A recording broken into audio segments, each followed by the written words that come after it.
우리가 모르는 미지의 세계. 눈에 보이진 않지만 자연은 그들만의 치열한 생존의 무대입니다.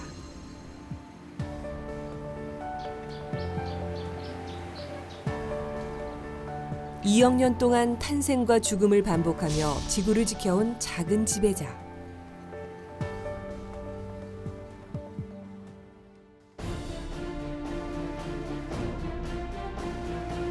이제 곤충이 인류를 살릴 최후의 수호자로 다가옵니다.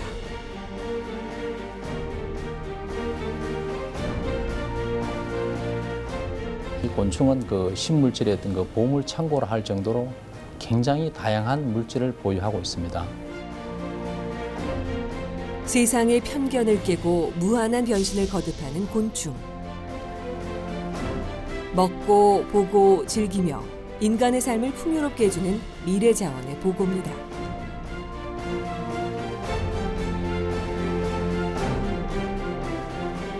I guess that in 10 years' time it will be, well, probably common to eat insects.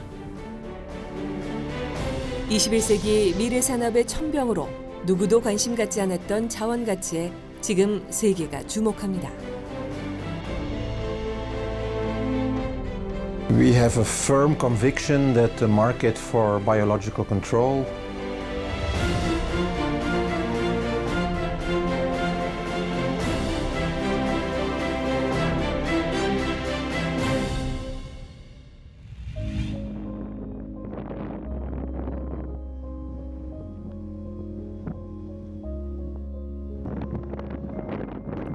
대표적인 농업 강국 네덜란드. 특히 정부의 집중적인 투자로 유기농에 대한 관심이 두루 퍼져 있는데요.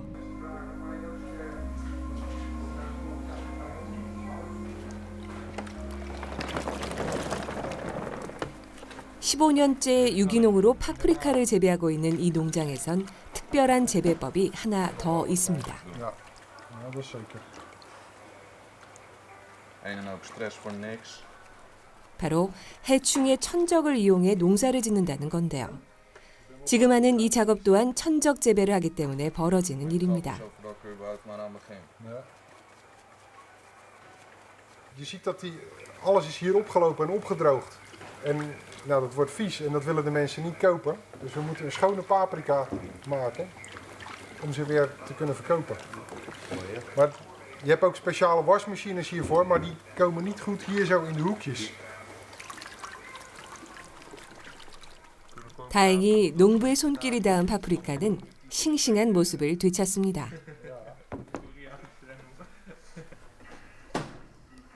유기농을 시작하면서 함께 시작했던 천적 재배.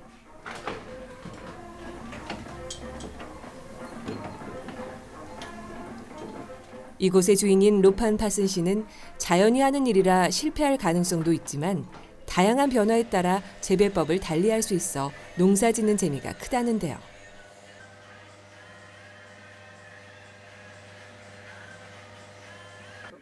Dit is van een aubergineblad. 그가 불쑥 우리에게 이파리 하나를 건넵니다.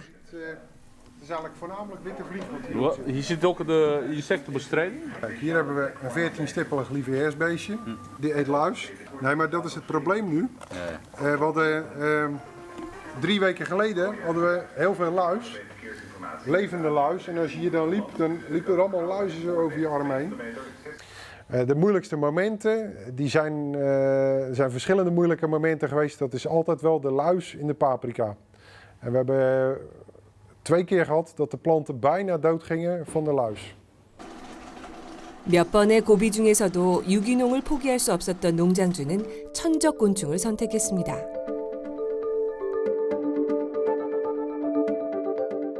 진딧물의 몸속에 알을 낳아 되치하는 콜레마니 진딧벌과 진딧물이 보이는 족족 먹어치우는 무당벌레는 이 농장의 또 다른 일꾼이 되었는데요.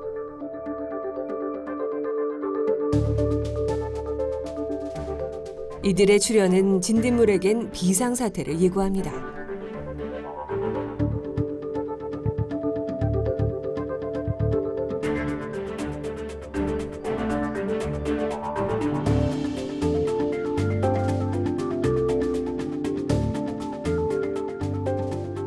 아니나 다를까 먹잇감을 물색하던 무당벌레가 순식간에 진딧물을 붙잡아 먹기 시작합니다.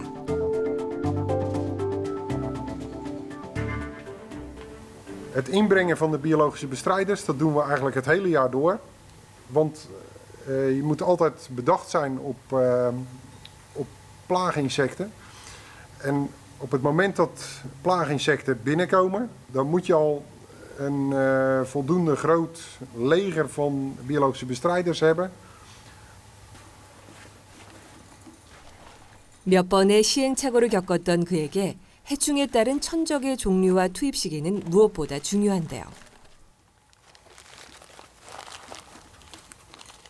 농약을 사용하는 것보다 몇 배는 섬세한 작업을 요하는 천적 재배.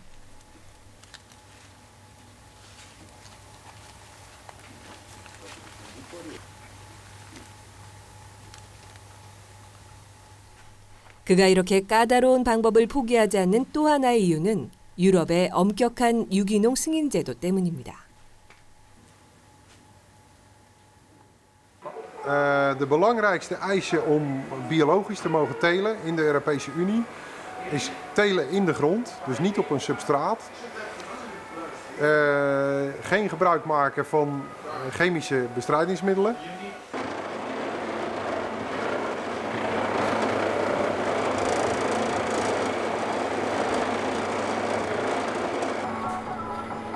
유기농 재배에 적합한 토지를 만들기 위해 무려 2년간 농지에 공을 들여야 했던 로판 파슨 씨. 이제 그의 농장에서는 누구나 안심하고 먹을 수 있는 건강한 먹거리가 생산됩니다.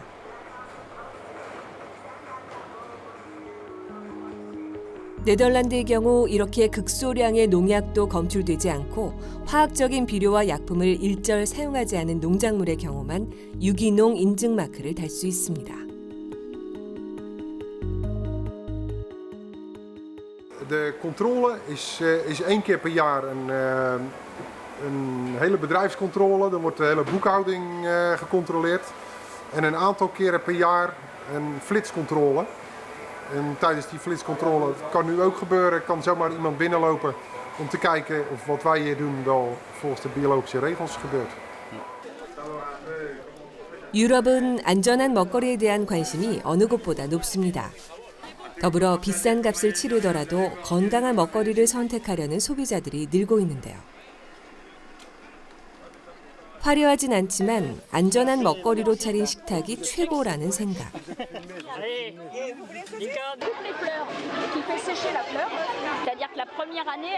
농부들이 유기농을 선택하게 만드는 원동력이 됩니다.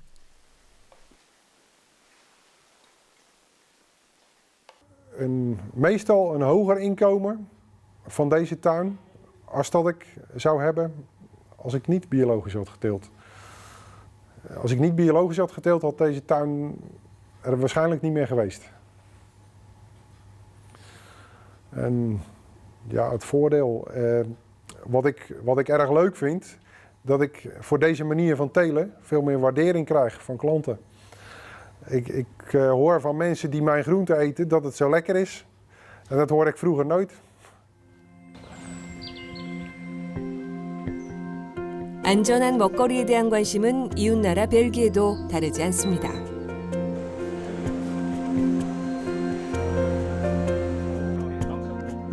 농업 바이오 전문 기업인 이곳은 건강한 먹거리를 재배하는 데 도움이 되는 곤충을 생산하고 있는데요.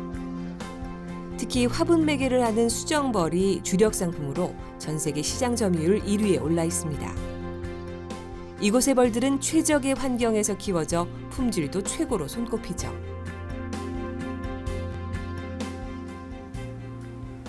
Dit is dus een kweekkamer. In de kweekkamer worden dus de koninginnen gezet in wat wij noemen een klok. Dat is het huisje wat ze nemen.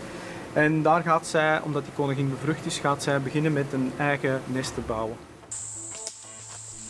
수정벌을 이용한 재배는 수정기간 단축 등의 편의성이 높아 농업인들에게 인기를 끌고 있는데요. 무엇보다 인공 수분을 대신할 수 있어 노동력 절감에도 효과가 큽니다.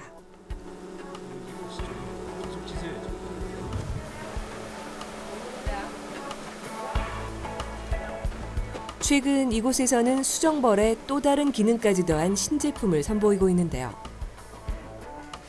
플라잉 닥터라 불리는 이 제품의 활용도를 보기 위해 인근의 농장을 찾아가 봤습니다.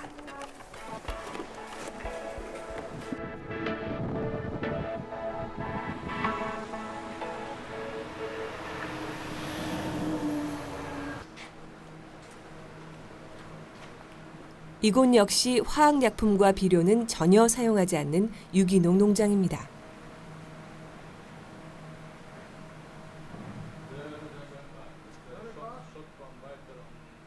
맛있고 건강한 딸기를 생산하기 위해 지금부터 벌들의 활약이 시작되는데요.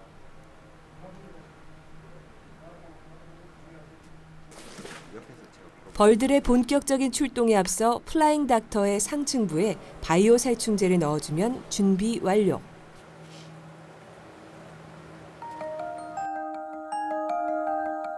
수정벌은 플라잉 닥터 내부의 통로를 통해 바이오 살충제를 밟고 밖으로 나가게 되는데요.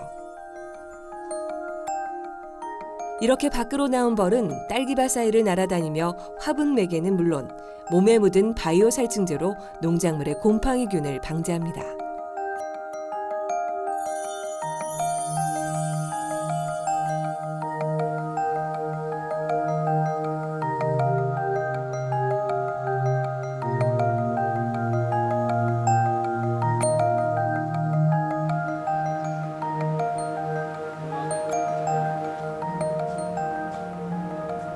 이때 벌들의 움직임을 하나도 빼놓지 않고 기록하는 것도 중요합니다. Ja. Ja, wel, we hebben hier nu nesten, Flying Doctor nesten in het serre geplaatst. En we hebben een kleine aanpassing hieraan gedaan. En we zijn nu aan het kijken wat de vliegactiviteit is. En we tellen eigenlijk een kwartier het aantal hommels dat in en uit gaat. 정기적으로 농장에 판매된 제품을 수거해 검사하는 것도 빼놓을 수 없는 일인데요.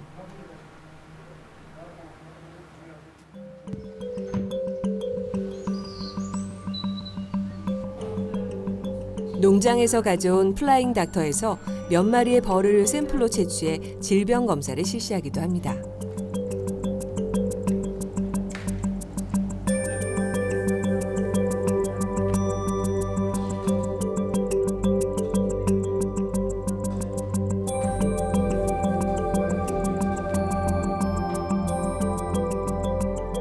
혹시라도 수정벌에서 문제를 발견하게 되면 그 원인을 찾아 해결책을 마련함으로써 제품의 품질을 높이기 위함입니다.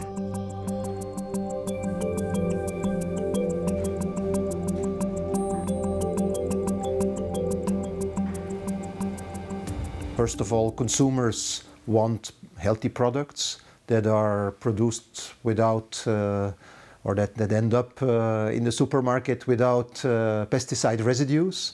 And not only the consumers want that, but the retail sector is of course also pushing in that direction. And growers need to be able to offer residue-free products, and biological control is for them the way to get there.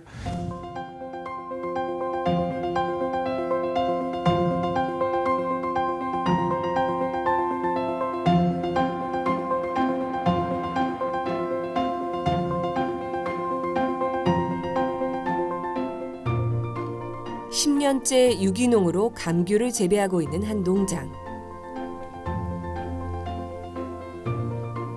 유기농을 하며 자연스럽게 천적 재배에도 관심을 갖게 됐다는 농장주는 오늘도 해충의 피해를 살피고 있습니다.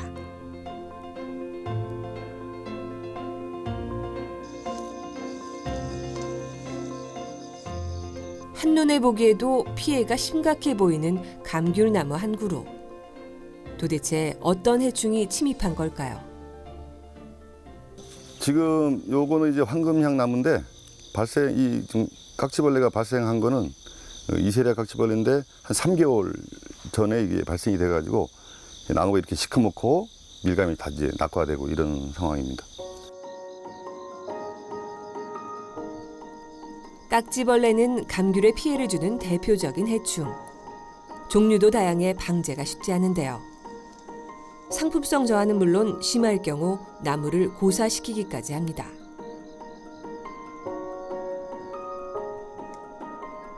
그중 이세리아 깍지벌레는 그름병을 일으키는 요주의 곤충. 하지만 깍지벌레도 무서워하는 천적이 있습니다. 바로 무당벌레인데요. 애벌레 시절부터 깍지벌레를 먹어 치웁니다.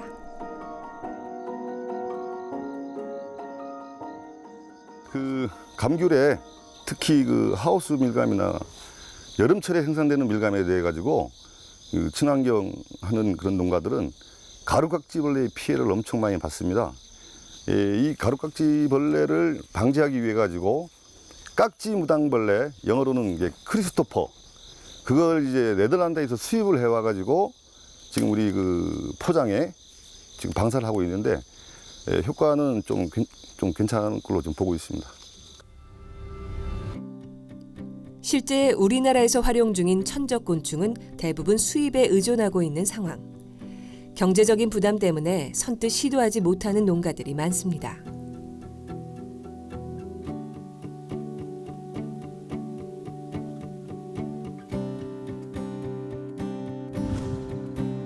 그 부분에 대해서는 효과가 좀 많이 떨어지고 재시험도 해야 되고 해서 최근 국립농업과학원에서는 천적곤충 활용에 부담을 갖고 있는 농가들의 어려움을 해결하기 위해 토착 천적곤충 연구가 한창인데요. 아무래도 북서북 진딧물은 좀 사이즈가 작으니까 한 100마리 정도. 목화 검정 진딧벌이 그중 하나로 쌀이 진딧물을 방지하는 데 큰 효과가 있습니다.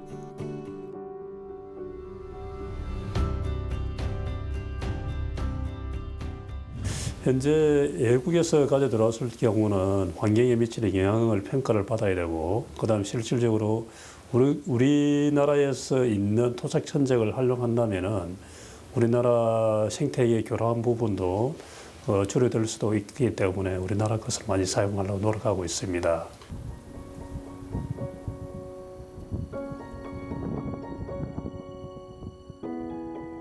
경기도 안성에 위치한 오이 농가. 이곳 역시 유기농 재배를 하고 있습니다. 그러다 보니 다양한 해충의 공격을 받을 수밖에 없는데요. 굉장히 빠르네. 아마 이거보다 좀 많아져야 되지 않나 싶은데. 그리고 요 총체나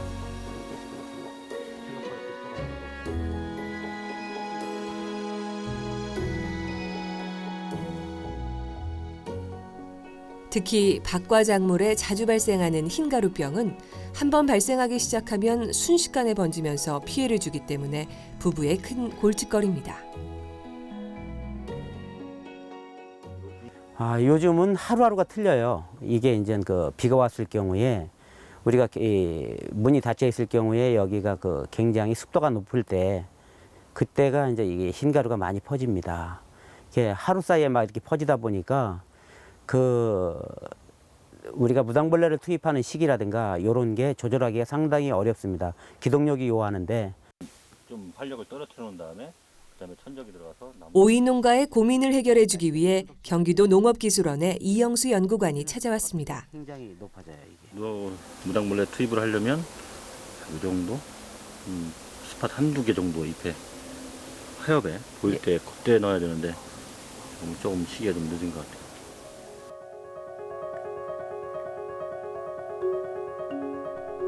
조금 늦은 감은 있지만 그래도 천적곤충을 투입해 보는데요. 보기에도 예쁜 이 곤충의 이름은 노랑무당벌레. 노랑무당벌레 역시 국내 토착종으로 경기도 농업기술원에서 연구 개발한 것입니다.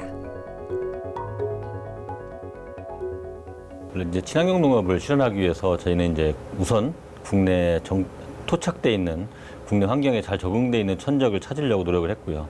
그 중에서 이 노랑무당벌레는 그 곤충이 아닌 그 식물균을 먹는 그런 천적입니다. 그래서 식물병을 곤충을 이용해서 방지할 수 있는 방법이 없을까 해서 처음에 연구를 하게 되었습니다. 아시아 지역에 주로 분포하는 노랑무당벌레 역시 포식자 무당벌레의 혈통을 이어받아 대단한 식욕을 자랑합니다.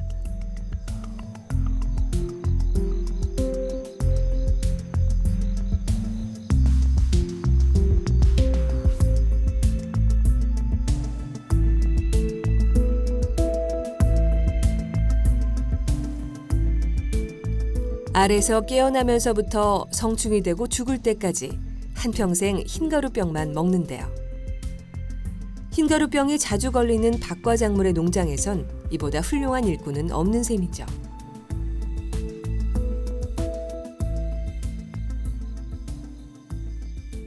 지금 이 노랑부당벌레 같은 경우는 산업체에 이제 천적을 대량으로 전문으로 생산하는 산업체 기술이 이전이 되어 있고요.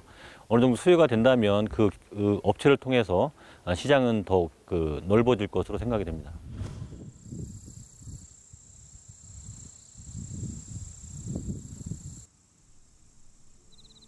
우리나라 생태의 보고를 할 수 있는 제주도에도 국내 토종 곤충이 살고 있습니다. 한가롭게 풀을 뜯던 황소들이 지나간 자리엔 어김없이 남겨지는 한 무더기의 소똥들. 이 또한 요즘엔 쉽게 볼 수 없는 풍경인데요.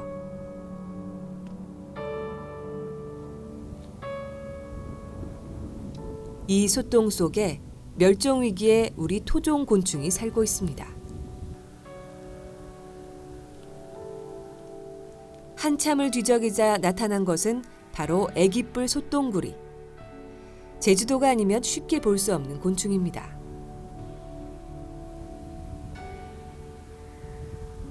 이제 점점 서식처가 이제 소들을 이제 사료를 먹이기 때문에 얘네들이 이제 보통 방목대 소똥에서 많이 살거든요. 그래서 얘네들이 이제 많이 줄어들고 있는데.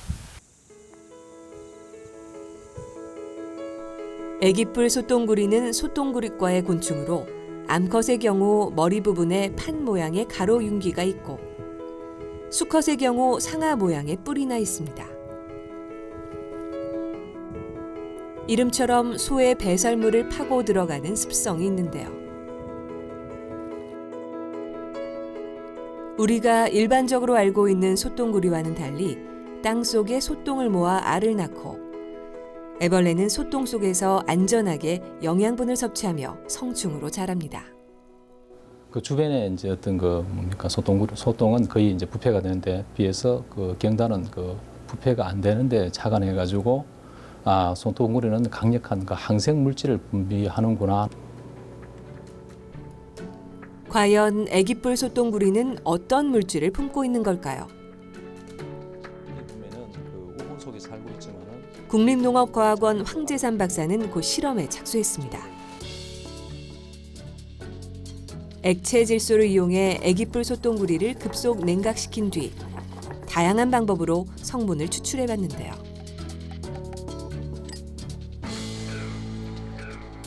그 과정에서 발견한 것이 코프리신이라는 항생 물질입니다.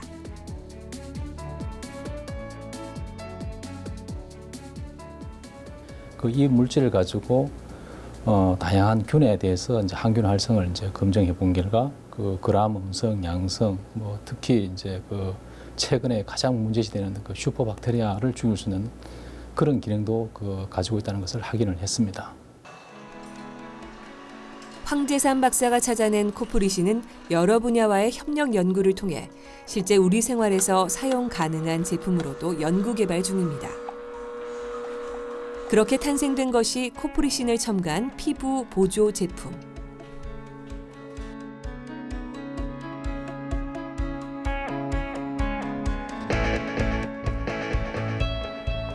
평소 피부 때문에 고민이 많은 서민주 씨. 상담을 받고 싶어 피부과를 찾았는데요. 항상 화장하고 이제 지울 때 이제 자극적인 느낌을 굉장히 많이 받고요. 이제 뭐 좁쌀 여드름이라든지 뭐 이런 것도 간간히 트러블이 올라오고 이제 계절이 바뀔 때마다 이제 홍반 증상이라든지 붉은기도 있고 이래서 굉장히 피부가 좀 민감한 편이에요.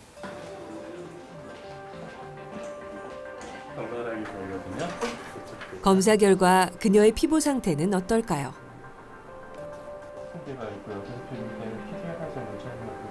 그녀는 지루성 피부염을 앓고 있었던 건데요. 지루성 피부염의 경우 딱히 치료제가 없는 상황.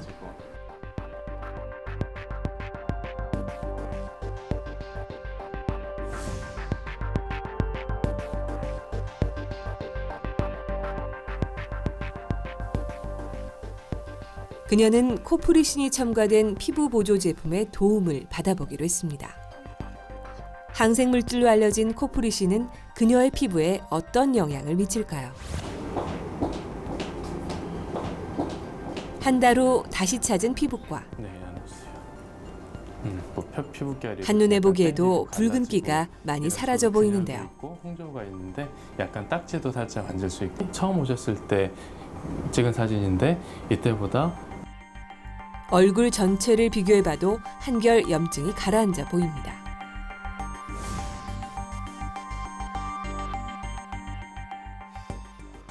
코프리신은 곤충에서 생성하는 생체 방어 물질인데 슈도모나스균이나 포도상구균 그리고 진균 등의 항균 효과가 있는 걸로 알려져 있는데 이 진균이 관여하는 대표적인 피부 질환인 지루성 피부염에도 도움이 된 걸로 생각할 수 있습니다. 코프리신의 또 다른 효과를 찾기 위해 실험이 한창인 연구실. 장염균을 넣은 2개의 시험관 중 한쪽에만 코프리신을 처치한 후 두 집단의 쥐에게 각각 투여를 했습니다. 그리고 역시 코프리신을 투여한 실험쥐 쪽에만 코프리신을 희석시킨 물을 주었는데요. 일주일 후 코프리신을 투여하지 않은 쥐들의 몸무게가 많이 감소했음을 확인할 수 있습니다.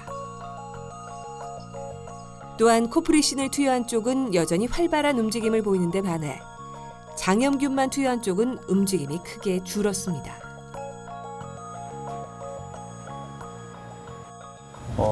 파킨슨병을 유도한 그런 생쥐 모델에 이 곤충 펩타이드를 적용했을 때 그런 운동 기능 이상을 호전시키는 그런 결과를 확인할 수가 있었습니다. 그러니까 장염 외에도 저희가 아직 확인을 못 해봐서 그렇지 다양한 그 인체 질환 모델에 적용이 가능한 그런 좋은 재료라고 보고 있습니다. 세계적인 곤충 산업국 네덜란드.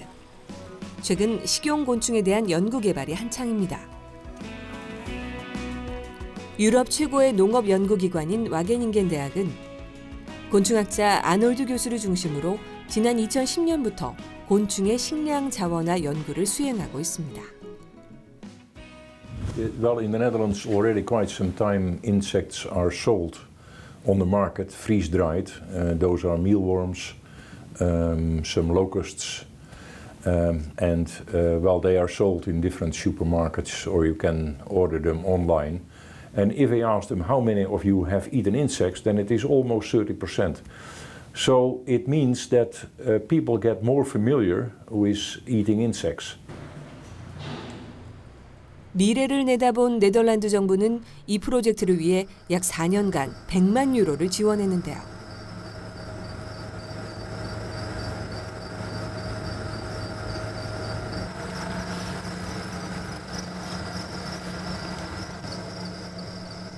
현재는 사육 과정에서 발생하는 온실가스 양과 사람들이 먹었을 때 나타날 수 있는 알레르기 반응에 대한 연구가 진행 중입니다. So this is the normal house cricket, which is well excellent for consumption. In fact, it occurs all over the world, and it can also be eaten very easily. 또한 식용곤충의 우수성을 알리는 동시에 조리학과와 연계해 다양한 요리법을 소개했는데요. You have to make sure that they are available. So if people want to buy them, then it should be possible. And that's why we made the insect cookbook on insects which are available here in the Netherlands. 20년 전부터 곤충 요리에 관심을 갖기 시작한 헨크 판 크루프 교수는 요즘에도 새로운 메뉴를 개발하는 데 주력하고 있습니다. 매달 정기적인 만남을 통해 식용 곤충의 활용법에 대한 의견을 교환하고 맛과 영양의 적절한 균형을 찾기 위해 노력합니다.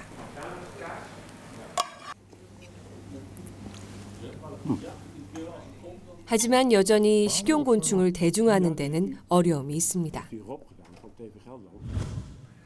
Yeah, if you look at legislation, I think it's currently the biggest hurdle to bring the sector forward. Why is this?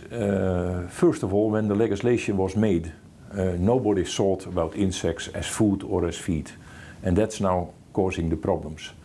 I give you one example. You're not allowed in European Union, because also the Netherlands has to go according to the rules of the European Union. You're not allowed to slaughter, let's say, your animal, your pig or your cow on the farm. Not possible. You need to have a slaughterhouse.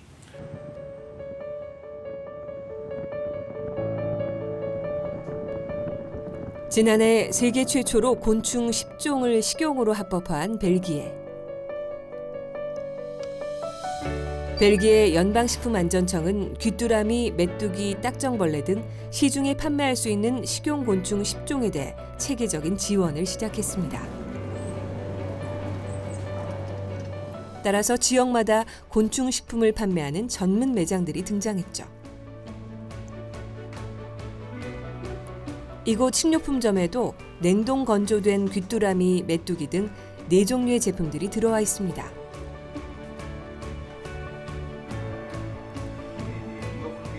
다른 식료품들에 비해 가격은 다소 비싼 편.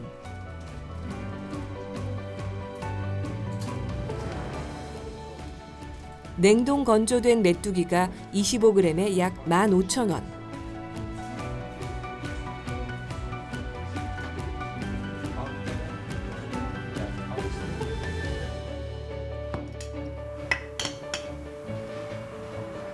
밀웜은 약 9,000원 정도에 판매되고 있습니다.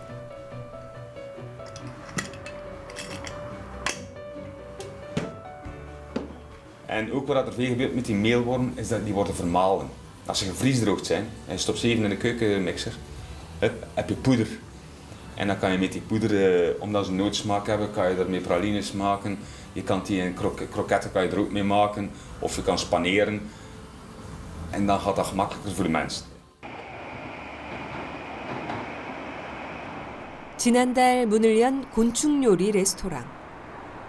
신문에도 소개될 만큼 유명세를 타고 있습니다.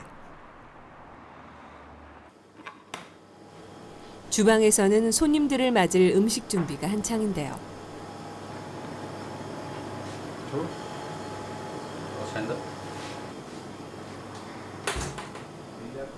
이곳에서 판매되는 모든 요리의 주인공은 바로 곤충입니다.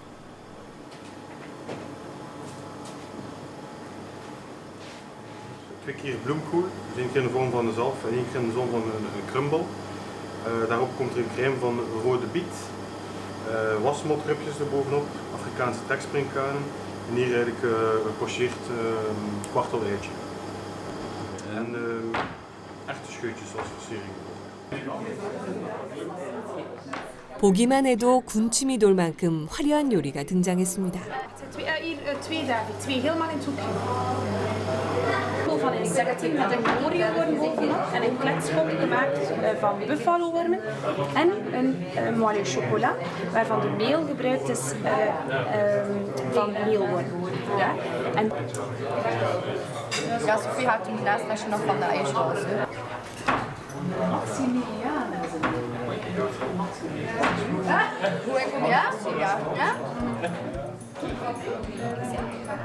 한 달 전부터 예약을 해야 할 만큼 인기가 많다는데요. 손님들 대부분은 호기심 반, 기대 반으로 식당을 찾아옵니다.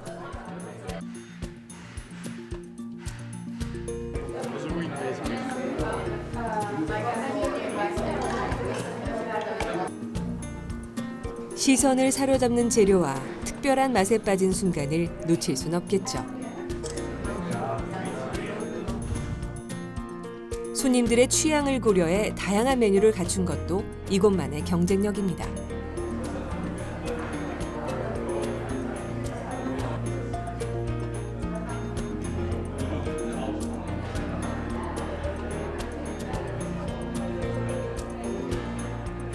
각각의 음식에 곤충을 더해 맛과 영양뿐 아니라 독특한 매력까지 제공하죠.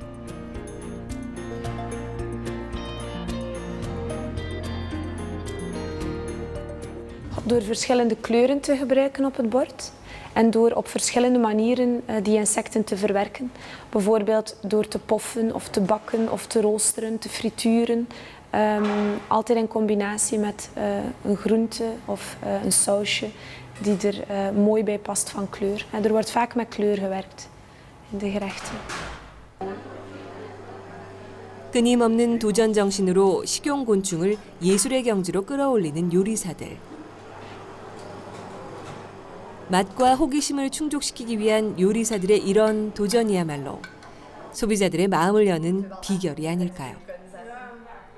Dat is helemaal anders dan vlees. Je voelt echt het krokant zo in je mond. En je voelt wel echt dat je een insect aan het eten bent. Maar een keer dat je erover zet, is het super lekker. 아직은 특별하고 별난 음식으로 인식돼 있지만 언젠간 일상의 음식으로 만나게 될 날을 기다려 봅니다.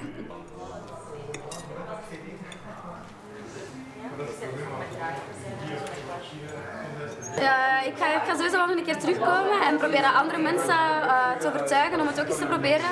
Omdat het zeker wel een aanrader is. En ik denk dat ze niet teleurgesteld gaan zijn als ze het proberen. Ja. So I think if those cooks, which are world famous, if they start cooking insects, then I think other people will follow. So I guess that in 10 years' time it will be, well, probably common to eat insects. 지난해 UN 식량농업기구도 미래 식량을 대체할 자원으로 곤충을 지목했습니다. 현재 식용곤충의 약 30%는 딱정벌레류가 차지하고 있는데요. 유엔이 미래 식량으로 곤충을 지목한 이유는 무엇일까요? 우리는 그 해답을 찾기 위해 육류와 곤충의 영양 성분을 비교해봤습니다.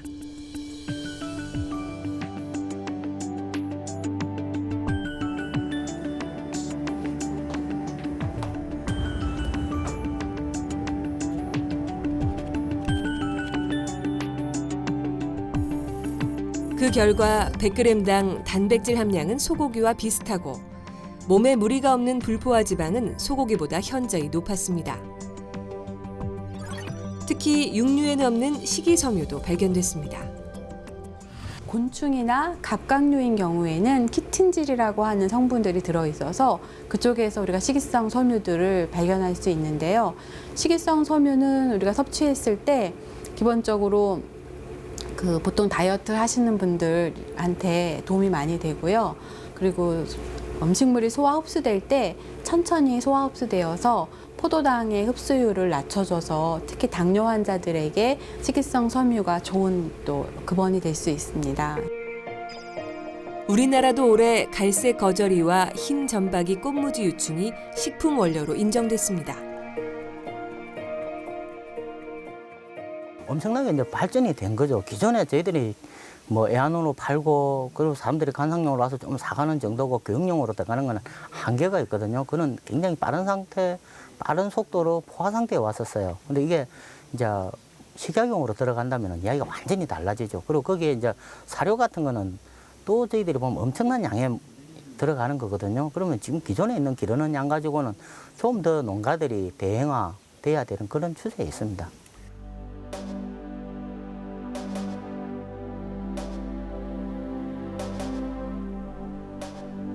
이런 추세에 발맞춰 곤충 사육 농가들의 움직임도 바빠졌습니다. 2004년부터 갈색 거저리 사육을 시작했다는 김종휘 씨 부부. 4마리로 시작해 지금은 200만 마리를 생산할 정도로 규모가 커졌습니다. 지금까지는 애완동물의 사료가 주된 소득이었지만 얼마 전 밀웜이 식품 원료로 인정돼 소득은 더욱 늘어날 것으로 기대하고 있습니다.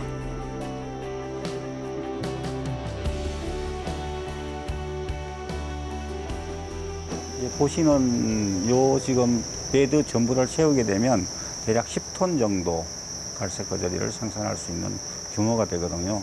그러면 이제 인력이 지금보다 한 2명 정도 충원되면 얼마든지 가능하고. 갈색 거저리는 식용으로 가장 많이 이용되는데요. 성충은 애완동물의 먹이로, 애벌레는 식용으로 이용됩니다.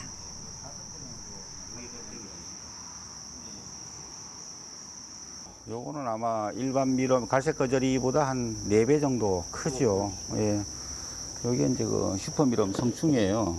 한 4배에서 5배 정도 무게도 많이 나가고 이제 요거는 주로 이제 큰 동물들 물고기도 그 대형어 있죠 그런 애들이 먹고 그다음에 이제 뭐 원숭이 영장류 같은 애들도 이제 많이 잡아먹고.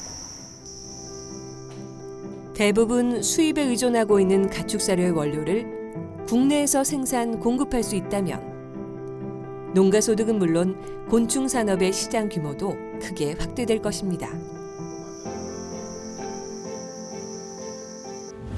이제 2012년도 전망한 그 자료를 보면은 2015년도까지 한 3천억 원 수준으로 시장 규모가 커질 것으로 보고 있습니다. 이것은 2012년도 1,700억 원 수준에서 약 2배 가까이 성장하는 그런 모습을 전망하고 있습니다.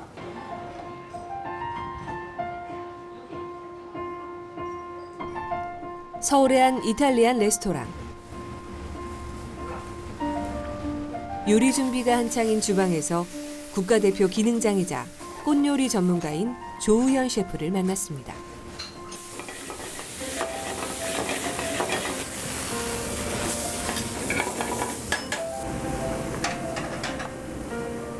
조 셰프가 최근 개발 중인 메뉴는 바로 밀웜을 이용한 요리인데요.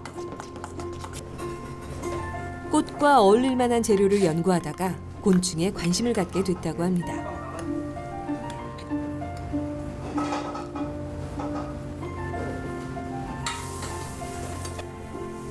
어떤 요리와도 잘 어울린다며 만족해하는 조 셰프.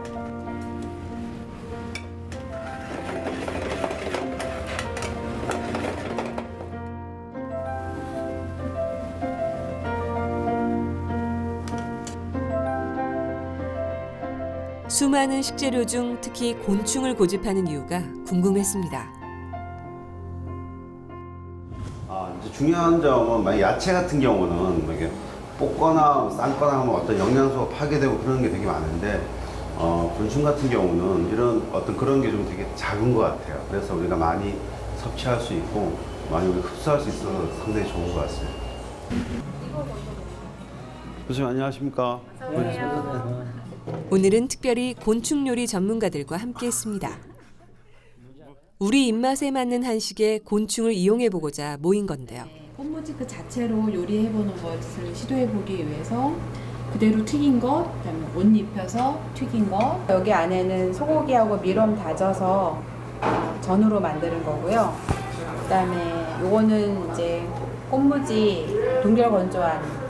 그냥 튀긴 건요. 네. 되게 써요. 드셔보세요. 그래? 튀김이 시간이 지나면 맛이 되게 떨어지잖아요. 네. 보기는 좋은데 맛은 되게 덜한데 드셔보셨어요? 근데 이 튀김 요리는 내 생각에는 튀김에 반죽 그 양념만 좀 들어가면 맛은 굉장히 그 좋아질 수 있을 것 같아요. 여기 안에는 소고기하고 밀웜 다져서 전으로 만드는 거고요. 식용곤충의 대중화를 위한 전문가들의 노력에도 불구하고 아직은 우리 사회에서 곤충에 대한 인식을 바꾸는 데는 풀어야 할 숙제가 많습니다.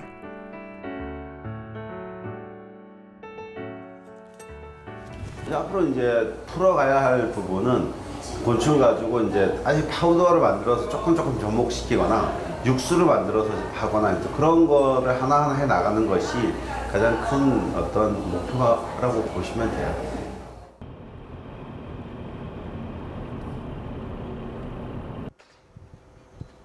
지난 10월 30일 자원이면서 기능성 물질의 보고라는 이러한 여러 가지 장점이 있기 때문에 미래 식량으로 곤충을 지목하였습니다. 전주에 있는 국립농업과학원에서는 곤충 국제 심포지엄이 열렸습니다.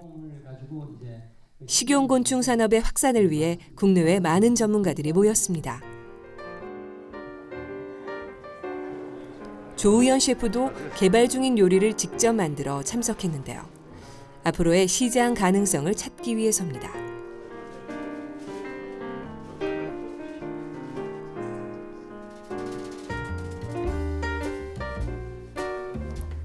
남녀노소 누구나 좋아할 만한 메뉴를 선정해 거부감을 줄이는 것이 이번 시식회의 목적입니다. 음식을 다 드셔보세요. 저쪽에서 다른 거 들고 오셔도 되고요.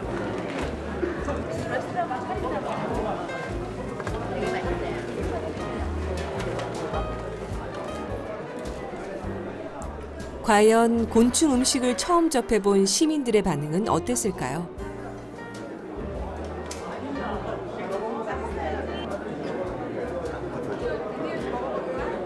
미럼이 생각했던 것보다는 전혀 징그럽지 않고 건새우처럼 바삭바삭한 씹히는 실감이 너무 맛있어요. 이제 좀 이렇게 혐오감이라든지 아직 일반인들한테 이제 인식이 많이 돼 있지 않았기 때문에 그거를 인식을 좀 변화시키고 거리낌 없이 이 요리를 먹을 수 있도록 맛있는 그런 이제 요리를 개발하는 거죠. 인류의 건강과 지구 환경을 지키는 곤충 식품. 미래 식량의 보고로 경쟁력 있는 산업으로 새로운 가능성을 제시할 것입니다.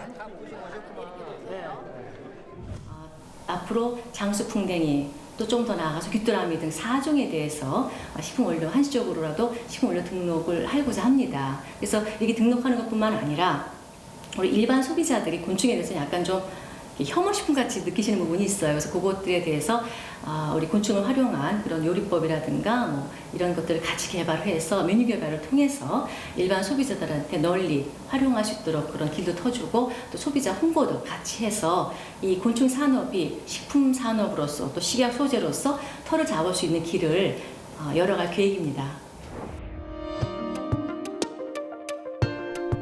첨단 과학의 자원으로 부족한 식량 문제를 해결할 최후의 천연 보고로